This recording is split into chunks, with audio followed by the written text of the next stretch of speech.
नमस्कार मित्रों, स्वागत है आपको अपना यूट्यूब चैनल प्रतिभा एजुकेशन में। तो दोस्तों, पिछले वीडियो में हम लोगों ने 43वें बीपीएससी प्रीवियस ईयर क्वेश्चंस के 125 क्वेश्चन कर लिए। इस वीडियो में हम क्वेश्चन नंबर 126 से लेकर 150 तक यानी टोटल 25 क्वेश्चन करेंगे। तो चलिए बिना समय गवाए शुरू करते हैं आज का ये प्रैक्टिस सेट। दोस्तों, उस समय के करेंट का क्वेश्चन है कि लोकसभा के वर्तमान उपाध्यक्ष कौन है। तो उस समय जो है लोकसभा के वर्तमान उपाध्यक्ष श्री पीएम सईद थे। ठीक है मित्रों, ये 2000 का क्वेश्चन है, सन 2000 में पूछा गया क्वेश्चन। नेक्स्ट क्वेश्चन है क्वेश्चन नंबर 127। क्वेश्चन नंबर 127 कह रहा है कि हाल में ही सूचना प्रसारण मंत्री ने एक प्रणाली को शर्मनाक करार देकर बहिष्कृत किया, वह किस देश की है। तो वह है अमेरिका की। तत्कालीन सूचना एवं प्रसारण मंत्री सुषमा स्वराज, जो पिछले ही साल इनकी मृत्यु हुई है, इन्होंने अमेरिका की डीटीएच यानी डायरेक्ट टू होम प्रणाली को शर्मनाक कहकर अस्वीकार कर दिया, परंतु वर्तमान समय में इस प्रणाली को केंद्र सरकार ने स्वीकृति दे दिया है। तो उस समय जो है सुषमा स्वराज जी सूचना एवं प्रसारण मंत्री थे और इन्होंने जो है अमेरिका की ये डायरेक्ट टू होम यानी डीटीएच प्रणाली को शर्मनाक कहकर अस्वीकार कर दिया था। नेक्स्ट क्वेश्चन है क्वेश्चन नंबर 28। क्वेश्चन नंबर 28 कह रहा है कि पाकिस्तान में सरकार का तख्ता पलटने वाले सेना प्रधान का नाम है। तो चूंकि ये पुराना क्वेश्चन है तो उस समय जो है उस सेना प्रधान का नाम था जनरल परवेज मुशर्रफ।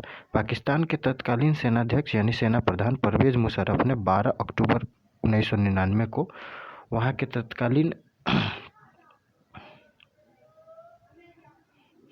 के तत्कालीन प्रधानमंत्री नवाज शरीफ को अपदस्थ करके अपने आप को मुख्य कार्यकारी अधिकारी घोषित कर दिया। और इससे पहले भी पाकिस्तान में सेनाध्यक्ष कौन कौन सेनाध्यक्ष है, यहाँ खान, जियाउल हक इत्यादि ने प्रजातांत्रिक रूप से चुनी गई सरकारों का तख्ता पलटकर सारे जो है कार्यकारी अधिकार अपने हाथों में ले लिया। ठीक है मित्रों, नेक्स्ट क्वेश्चन है क्वेश्चन नंबर 129।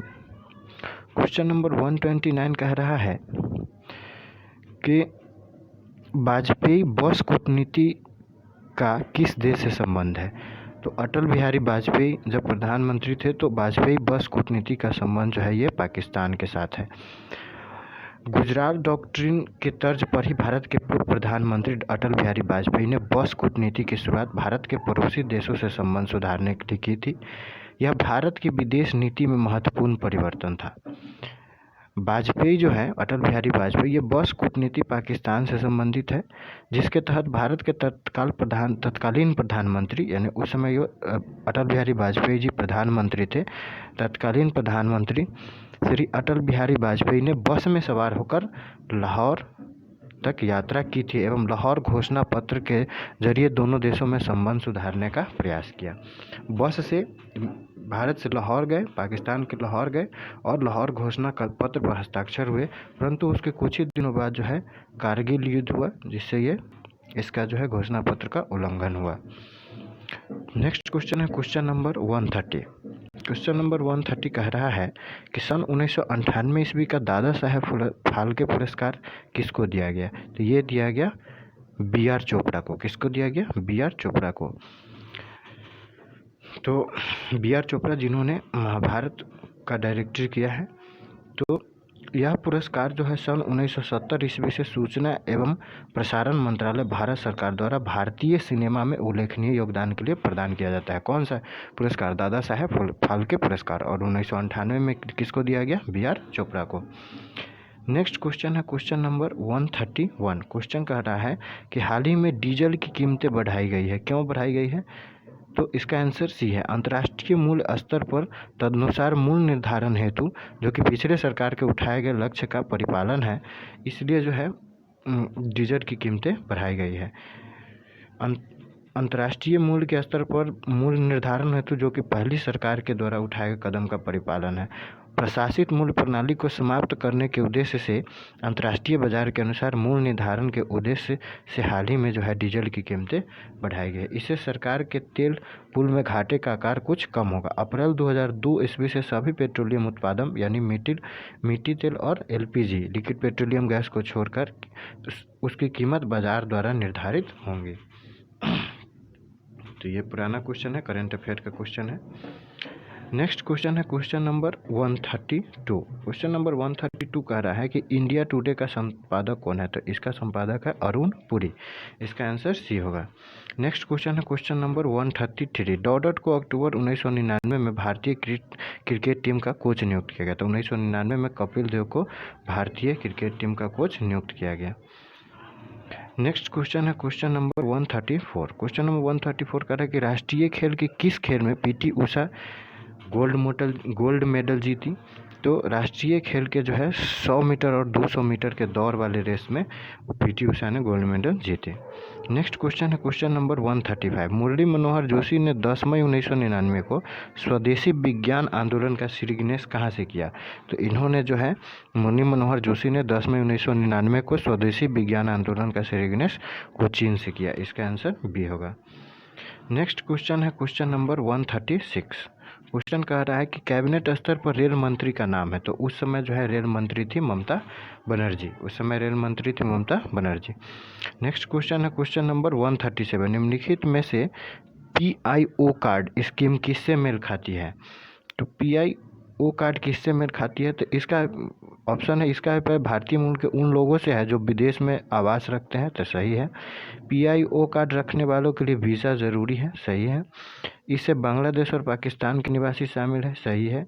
वे भारत में कहीं भी अस्थायी संपत्ति की प्राप्ति और अधिकार विनिमय और विक्रय सुविधाएं प्राप्त कर सकते हैं, जिनमें कृषि और पौधों से संबंधित शर्तें भी शामिल हैं।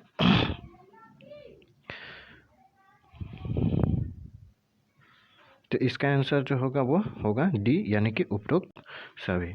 नेक्स्ट क्वेश्चन है क्वेश्चन नंबर 138। क्वेश्चन कह रहा है कि बिहार में पागल खाना कहाँ स्थित है? तो उस समय झारखंड बिहार से अलग नहीं हुआ था, तो पागल खाना रांची में स्थित है। अब जो है यह झारखंड में पड़ता है। तो झारखंड की राजधानी रांची के पास काके में मानसिक रोग अनुसंधान केंद्र यानी कि पागल खाना स्थित है। तो अब बिहार में नहीं, अब झारखंड में पड़ता है। नेक्स्ट क्वेश्चन है क्वेश्चन नंबर 139। क्वेश्चन कह रहा है कि बिहार में इस्पात प्लांट केंद्र कहाँ पर स्थित है? तो ये इस्पात प्लांट केंद्र स्थित है रांची में। रांची जो कि झारखंड की राजधानी है, वहाँ पर भारी इंजीनियरिंग उद्योग संयंत्र अवस्थित है। अब झारखंड में चला गया है। नेक्स्ट क्वेश्चन है क्वेश्चन नंबर 140। क्वेश्चन कह रहा है कि जातिवाद पर आधारित आतंकवादी सेनाओं की राजनीति निम्नलिखित राज्य में है। तो जातिवाद पर आधारित आतंकवादी सेनाओं की राजनीति बिहार में है। इसका आंसर ए होगा। बिहार में जातिवाद पर आधारित आतंकवादी सेनाएं हैं, जैसे रणवीर सेना, MCC, ETC। नेक्स्ट क्वेश्चन है क्वेश्चन नंबर 141। क्वेश्चन कह रहा है कि कोयले से चलने वाले 3 थर्मल पावर स्टेशन बिहार में स्थित है। अब वो झारखंड में चले गए हैं। तो बोकारो, चंदपुर और संताल। इसका आंसर डी होगा। अब ये झारखंड में कोयले से चलने वाले ये तीनों थर्मल पावर स्टेशन नवगठित राज्य झारखंड में चला गया है। तो बोकारो, चंदपुर और संताल। नेक्स्ट क्वेश्चन है क्वेश्चन नंबर 142। क्वेश्चन कर रहा है कि सन 1991 ईस्वी की जनगणना के अनुसार जनसंख्या के आधार पर भारत में कौन सा राज्य दूसरे नंबर पर बड़ा राज्य माना जाता है? तो उस समय के अनुसार जो है बिहार था। वर्तमान में 2011 की जनगणना के अनुसार जनसंख्या के आधार पर बिहार तीसरे नंबर पर है और 1991 के जनगणना के अनुसार दूसरे नंबर पर था। नेक्स्ट क्वेश्चन है क्वेश्चन नंबर 143। क्वेश्चन कह रहा है कि पूर्व में बंगाल का शोक कहे जाने वाली बिहार से उद्गम होने वाली नदी है। तो ये दामोदर है। अब ये झारखंड में है, झारखंड में चला गया है। तो नवगठित झारखंड राज्य बनने के बाद दामोदर का उद्गम बिहार न होकर झारखंड हो गया है। यह नदी बंगाल में तबाही मचाती है। यही वजह है कि इसे बंगाल का शोक भी कहा जाता है। नेक्स्ट क्वेश्चन है क्वेश्चन नंबर 144। क्वेश्चन कह रहा है कि सबसे बड़ा नगर है। तो इसमें सबसे बड़ा नगर है जमशेदपुर। नवगठित राज्य झारखंड में गया छोड़कर सभी शहर चले गए हैं कि धनबाद, जमशेदपुर और रांची, ये सब झारखंड में चला गया है और गया जो है बिहार में। इसमें सबसे बड़ा जमशेदपुर है, उसके बाद धनबाद, इसके बाद रांची। नेक्स्ट क्वेश्चन है क्वेश्चन नंबर 145। क्वेश्चन कह रहा है कि बिहार से होकर जाने वाला राजमार्ग है। तो बिहार से होकर जाने वाला राजमार्ग इसमें NH-23 है, यानी कि अब जो है यह झारखंड से गुजरता है NH-23। बिहार से होकर जाने वाला NH-31 है, NH-106 है, NH-57 है, NH-105 है, NH-77 है, NH-28 है, NH-28A है, NH-85 है, NH-19 है, NH-30 है, NH-2 है, NH-83 है और NH-80 है। तो ये सब बिहार से गुजरने वाले राजमार्ग है और ये जो NH-30 है 23 है ये अब झारखंड से गुजरता है।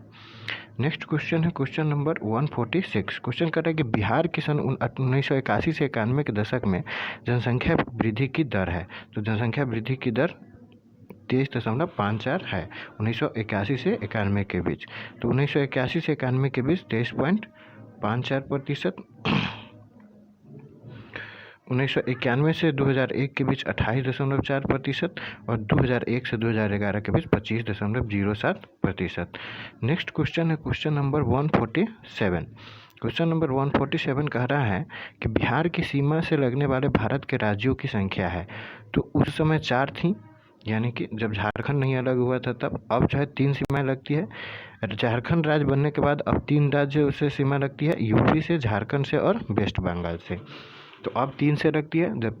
जब झारखंड अलग हो गया तब, झारखंड अलग नहीं था तो 4 राज्यों से सीमाएं बिहार की लगती थी। नेक्स्ट क्वेश्चन है क्वेश्चन नंबर 148। क्वेश्चन कह रहा है कि बिहार राज्य में गरीबी रेखा से नीचे रहने वाले लोगों की अधिकतम संख्या होने का कारण क्या है। क्या कारण है कि इतने संख्या में अधिकतर लोग गरीबी रेखा से नीचे रखते हैं। तो इसमें सभी कारण है। भूमि सुधारों की असफलता, राजनीतिक इच्छा का अभाव, श्रमिक वर्ग की अधिक संख्या, यानी उपरोक्त सभी, यानी इसका आंसर डी होगा।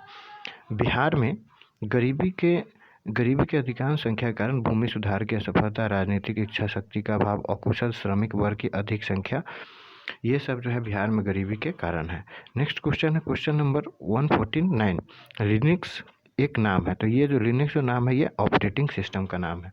और अंतिम क्वेश्चन है इस प्रैक्टिस सेट का 150 यानी कि 150 नालंदा विश्वविद्यालय के विनाश का कारण था। तो इसमें विनाश का कारण न सिथियंस था, न कुषाण था, न मुगल था। इसका कारण था मुसलमान। 12वीं सदी में मुस्लिम आक्रमणकारी बख्तियार खिलजी ने इस विश्वविद्यालय को ध्वस्त किया एवं वहां अनेक भिक्षुओं की हत्या की और विश्वविद्यालय के पुस्तकालयों को भी जला दिया। तो इस प्रकार आज का ये प्रैक्टिस सेट 43वीं प्रैक्टिस सेट खत्म हो गया। अगले वीडियो में हम आएंगे 44वें बीपीएससी प्रीवियस ईयर क्वेश्चंस को लेकर। तब तक के लिए धन्यवाद। आपका दिन शुभ हो।